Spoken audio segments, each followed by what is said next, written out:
Hey there YouTube, welcome back to another update. I've got a battalion for you. I was just literally finished 5 minutes ago. I've been working on it all week, and like I say, I've finished just the last sort of touches this morning. I literally just finished up the final details on the command stand, stuck the flags on, based them, and then or stuck them to the bases, and then I finally based them. And I literally just finished them now, waiting for the mud to dry, and then I've just put the some static grass and some flowers and stuff on them. So as you can see, here's my cat looking out the window. She's been asleep the whole day so far, so she's just woken up. Beau, Beau, say hello to the viewers. Say hello to the viewers. Yeah. Anyway, let's get the camera onto the tripod. As you can see, my organised chaos painting desk. So here they are. Also, I've got a few other things to show you. I'll probably do those. I'll do those last. Let's get these guys going. So these guys are the 8th KGL. Sorry, just trying to. I'll actually just lower the tripod a little bit. There we go. And as you can remember back from my last video, they're actually made up of practically all Warlord. These guys. There's just literally a few. There's 4, 5, 6 front rank, 7 front rank, and 2 Warlord officers, metal, and all the rest of them are Warlord plastic troops. Which, to tell the truth, I don't actually mind them actually. You know, I can sit here and moan and groan about what I don't like about Warlord, but you know, at the heart of it, I do still have an inkling of respect for him, and obviously bolt action is the business as well, so I can't gripe too much. But yeah, I think they come out okay. I'll give you a closer look as usual. So we'll start off with the Grenadiers, and as usual I have an engineer figure or a sapper figure on the base. He's actually converted from a front rank soldier, just a normal British infantryman, and I made him a plastic putty, Vallejo plastic putty apron, and that is actually a Warlord head that I literally just snipped the head off at as close to the collar line as possible, and stuck a Warlord head on. I think it looks really good. And I took his bayonet off for a little bit of a change. And I also went for the sort of leather apron this time to make a little bit of a change. I think it looks quite cool. So as you can see, 3 Warlord plastics, which I think came out pretty cool. And the 1 metal. And I've given him a copper or brass frying pan. And we've got some mud, a little bit of mud splattered onto this guy's backpack. What I tend to do is when I apply the old Vallejo mud, if I accidentally get a bit on, you know, the trousers or the shoes, or in this case that I just must have touched his backpack by accident, as long as it's not too unsightly, I tend to just leave it, because it does kind of look like mud splatter. And this guy's actually even got a little bit up on his arms. So maybe when they were taking a rest, he just slightly misjudged his sitting position and missed the grass and kind of led back into a little bit of mud, which he hasn't noticed because it's on the back of his tunic. But of course, it's only dried mud, so you can quite easily pound it out with a wooden stick or something. But yeah, that's the Grenadier stand. Next up, oh, here comes my cat again. Beau, what are you doing, girl? Careful! Okay. So here we have the normal stand of 4 infantrymen, the rear centre. Again, just bog standard infantrymen basically. There's absolutely no difference between the 8th KGL and the 5th KGL. They're practically identical and uniform wise. So that is the rear centre, and then we have the light company, which is made up out of 4 front rank figures.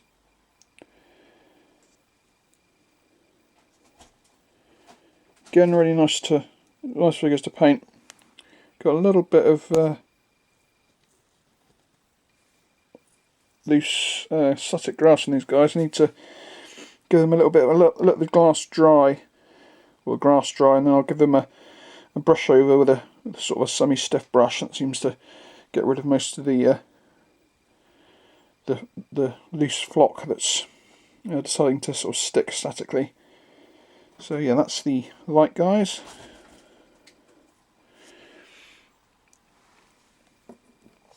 Then we go for the drummer's stand.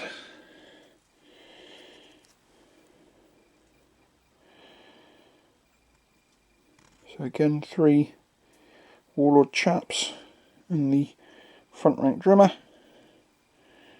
who is way far superior to the warlord one that came in the box. And again, a little bit of rogue grass there. Let me just see if I can get rid of that actually. Bit of a camera.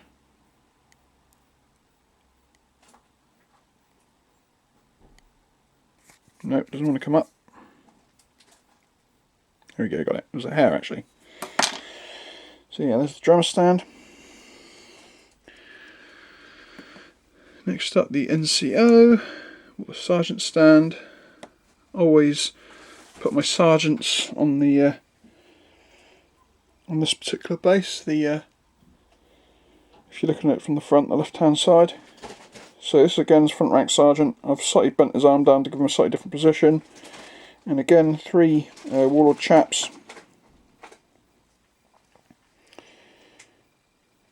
Pretty cool. Oh, Bobo, be careful, girl. I think she wants to go out. You can go out when I finish this, girl. And finally we have the command stand. I was very happy with how this came out. I decided to make the chap holding his hat up the colonel. I made him lepellet out of plastic putty. And you can see he's like gesturing. And then the 2 flag holders, or the colour bearers, are front rank. And this guy here, this officer in the background here, is actually one of the warlord flag bearers, which I basically decided to make an officer because, like I said, I think I said in my last video, he actually makes a better looking officer than he does a flag bearer. So I'm very happy with how he turned out. And of course I'm very happy because I get my 2 officers on the stand, because I don't really I must have 2 officers on a command stand unless it's light infantry. I think that's the only stands that don't actually have 2 officers on. And I think my KGL, my second KGL, did actually have 2 officers. Well, actually they don't have flags, do they? So they wouldn't have the flag bearers. I normally have the bugle, the 2 officers and 1 trooper on the light stands. So yeah, as you can see, for basing I went for a sort of a trodden field. So it's like a mixture of mud and grass patches with a few like bunches of sprouting flowers.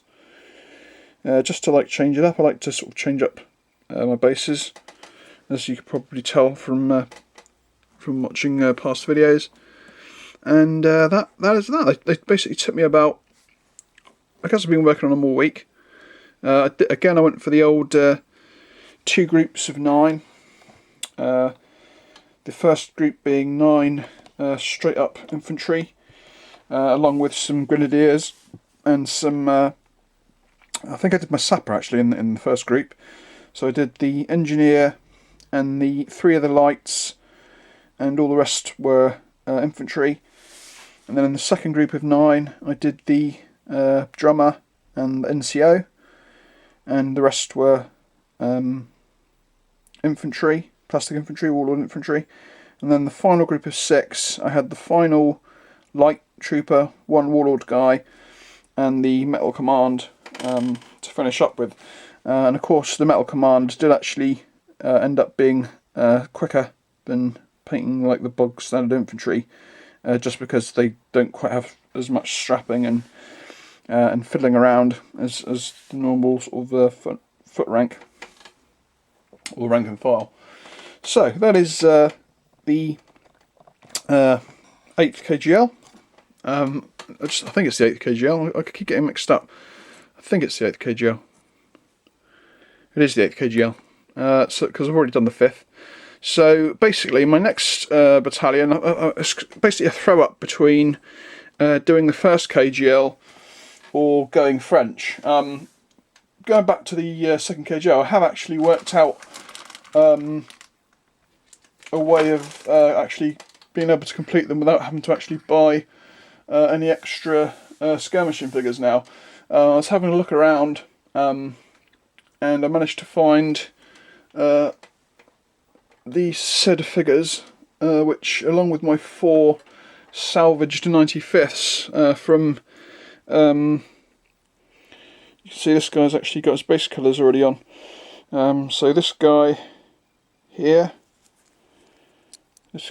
who was converted from, he was pulling his bayonet sword out at one point, so I basically I carved his head off and changed it because he had a stovepipe shako, and converted him to make him look like he's pulled something out of his cartridge case rather than pulling his sword bayonet. And then we have another one of these prone figures loading, and finally this guy taking aim.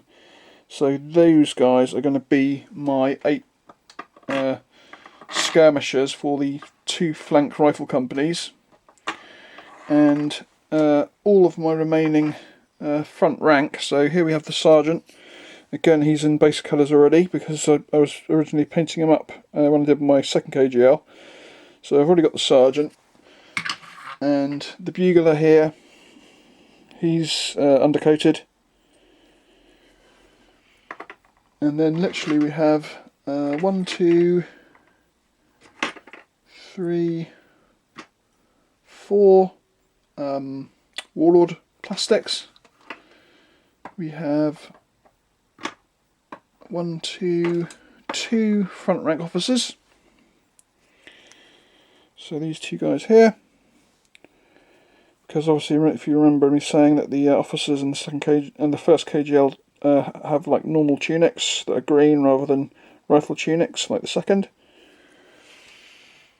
And then we have 1, 2, 3, 4, 5, 6, 7, 8 front rank British to complete the battalion, I believe. 1, 2, 3, 4, 5, 6, 7, 8, 9, 10, 11, 12,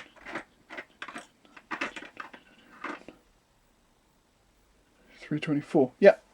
So that's basically my 1st KGL all ready to go. And I haven't decided 100% whether I'm going to go for those next or do a French regiment, but chances are I probably will do the British, because that will actually finish them off. And when I do my next video, I'll just have like the brigade, the KGL brigade up, ready to go. Now finally, I was basically looking through my the open pages that I've got on my internet browser on my tablet, and I came across Elite Miniatures, and it was open on their page of female Napoleonic figures, and just for fun I decided to get a few because they were on offer. They were basically like £1, was it £1.15 or £1.25 a figure, and I thought, that's not too bad, I'll just get a few. So I basically ended up getting a couple, well 3 actually. I don't really know 100% what I'm going to use them for, but I kind of like them anyhow. So we've got here a sort of an officer's wife type character. It's pretty cool. She could be certainly used as an objective of some sort. And then these two I got these two just for a bit of fun. I'm not really too sure what I'm going to actually do with them. But we have a female French Voltiers officer, who I thought was quite cool. And they actually scale really well as well. I mean, if I put her down on there, you can see, apart from the fact that she's got a much beefier shako, she's actually quite good scale with the normal figures. And then, so that was her. She's got a pistol and a sword. Quite cool. And also picked up a British female officer. Again, like I say, I'm not really too sure what I'm going to do with them, but I really do quite like them. Yeah. So, that is more or less it. I don't think there's anything else to mention. No, I don't think so. So yeah, I'll call it a day there. I've been watching all your videos, been commenting. I think I'm up to, I'm creeping nearer to the 300 mark. I think I've gone up by 1 subscriber since I did my last video. And yeah, that's about it really. So it's a farewell from Boaster, who will just swing the camera up again. Beau! Beau! Beau! Beau! Beau! What are you doing? Say goodbye. Bye bye. And it's a goodbye from me. So I'll catch you next time. Goodbye.